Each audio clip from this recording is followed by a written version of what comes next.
Salut la zone, j'espère que vous allez super bien.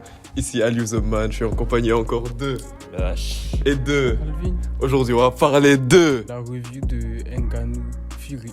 Ok, on va parler du combat légendaire qui s'est passé hier, genre une grosse masterclass, genre jusqu'à présent. Je me suis C'était pas- un vol. C'était un vol, exactement. Genre, voilà, et je pense qu'on va directement en venir au sujet sur le fait que c'était un vol. Genre, on va pas se mentir, on a tous regardé le combat. Même notre assistante a vu le combat. Genre, tout le monde sait que il y a eu simplement un gros vol de Tyson Fury envers Francis Ngannou. Et j'aimerais simplement que l'on élabore un petit peu plus sur ce combat. Donc, si on analyse un petit peu la dynamique du combat, c'était tout d'abord un combat en 10 rounds à Riyad, en Arabie Saoudite. Je pense qu'on va un petit peu donner le contexte avant, du combat avant de pouvoir entrer directement dans le combat en général. Donc c'était en Arabie Saoudite, à Riyad. Il y avec Francis Ngannou qui était dans son premier combat de boxe, à bien préciser. Son premier combat de boxe, oui. Contre Tyson Fury, qui est le champion du monde de boxe heavyweight. Et donc le meilleur boxeur heavyweight de sa génération. Et donc, Francis Ngannou l'a donc affronté dans un combat de 10 rounds en Arabie Saoudite.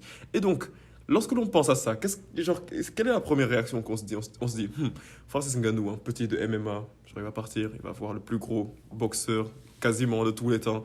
Il va sûrement se faire éliminer facilement, tu vois. Et c'est totalement le contraire qui s'est passé. On voit un Francis Ngannou qui vient, qui croit en lui. Et encore pour une fois de plus, Francis Ngannou, il nous a tous fait nous taire. Francis Ngannou, c'est un petit peu ça l'histoire de sa vie. Genre, toujours, il fait taire les haters, il fait taire tout le monde. C'est ça qu'il a fait en UFC, c'est ça qu'il fait encore aujourd'hui, en faisant tomber carrément par terre le champion du monde, Tyson Fury. Donc, vraiment, bon, tu m'as déjà donné ta réponse, mais je vais encore commencer par toi. Hugo Le H, est-ce que tu penses que c'est légitime le fait que Tyson Fury ait battu Francis Ngannou? Non, franchement, je pense que le problème avec ça, c'est que c'est tellement flagrant. C'est tellement flagrant que la décision n'est pas liée aux sportifs. Qu'il y a d'autres choses que, tu vois, c'est un peu politique. Enfin, politique. Dans le sens où, bon, Tyson est champion du monde. Le Ngannou, tu vois, il est novice, etc. Tu vois, il y a beaucoup de gens qui disent que, bon, c'est parce qu'il est noir, etc. Non. Je pense pas que ça va jusque-là, les gars.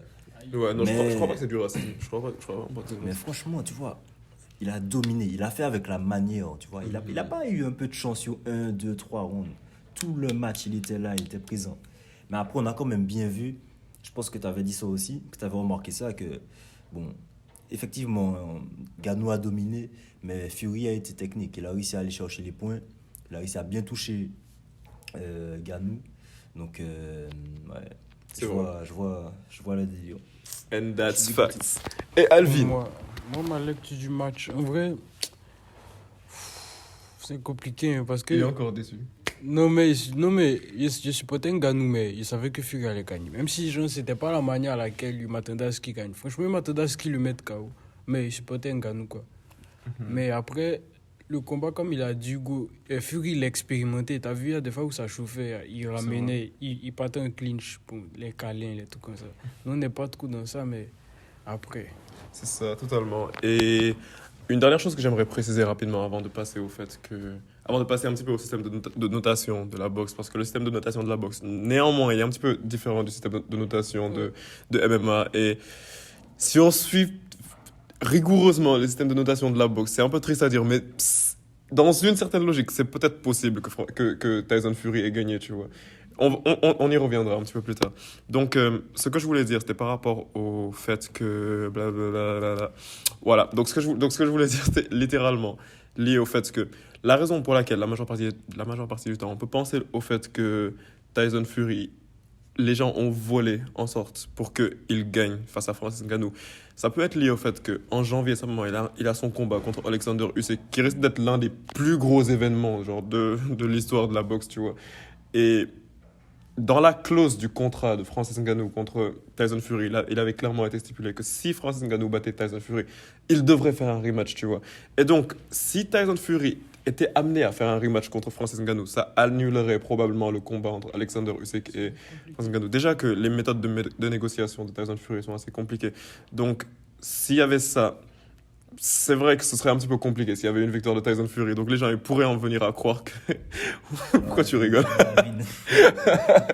Donc les gens ils pourraient arriver à en croire que c'est la raison pour laquelle Tyson Fury a donc volé. Mais je pense que ça, c'est une question à laquelle on n'aura jamais la réponse. Mais on peut passer directement, rapidement, au style non, pardon, à la notation, je veux dire, de la boxe. Donc, pour la boxe, tu vois, comme tu peux voir ici, il y a 4 critères principaux, genre, de notation. Le premier, c'est effective aggression. Et en plus, ce qui est drôle par rapport à ça, c'est que les 4 critères, genre, honnêtement, genre, j'ai pas envie d'être pour Ngannou ni rien, mais honnêtement, j'ai l'impression que tous les critères là, ils vont dans le sens de Ngannou. C'est ça. Effective aggression. Est-ce que t'as pas remarqué que pendant tout le combat, genre, celui qui menait l'intensité, t'avais pas l'impression que c'était plus Ngannou? J'avais l'impression. Ring generalship, celui qui apportait la pression sur le ring, genre, celui qui dirigeait le combat. Je voyais plus Ngannou diriger le combat Carrément, il a fait que tomber. Fury. Il a fait Exactement, un knockdown en plus, Comme s'ils ça avaient compte. pas pris ça en compte. Deux fois. Vraiment. Le seul critère sur lequel je peux être d'accord sur le fait que Fury est mené, c'est la défense. Tu vois, la défense. Parce que... Mais c'est aussi que c'est un petit peu normal, parce que Francis Ngannou, c'est lui qui était toujours sur lui, donc il était obligé de se protéger, de parer les coups et tout ça. Le dernier point, je le donnerai à Francis Ngannou, le fait hard and clean punches, donc les coups qui ont bien été posés, les coups lourds. Francis Ngannou l'a mis knockdown à cause d'un coup. On peut être d'accord sur le fait que peut-être que Tyson Fury ait mis plus de coups précis. Mais quand même, les gars, genre, non, c'est un vol, genre, je suis désolé, genre, j'ai mon avis. It's a robbery, nigga, stop that. Les gars, arrêtez ça. Les gars, c'est sorti tout seul. Mais en tout cas, arrêtez ça. Mais la question que je me pose, c'est, tu vois, on a tous vu la vidéo là où on voit que Fury- Ouais, J'avais. C'est quoi, il doit être disqualifié? Regarde, Ouais. c'est exactement ça, genre. Ah, Tyson bah, Fury, là, on est clair, genre, sur le fait qu'il a donné un coup d'épaule. Exactement. Il a clairement donné un Le coup coup. d'épaule. Et en plus, C'est quoi la sanction pour ça? Ah, il a disqualifié, non? Non, c'est pas une disqualification automatique, mais genre, normalement, ça retire des points. Tu vois, ça commence à faire beaucoup. Ça retire des points. Tyson Fury, il avait vraiment un style très... C'était un filou, genre, je dirais, genre, ça le mot.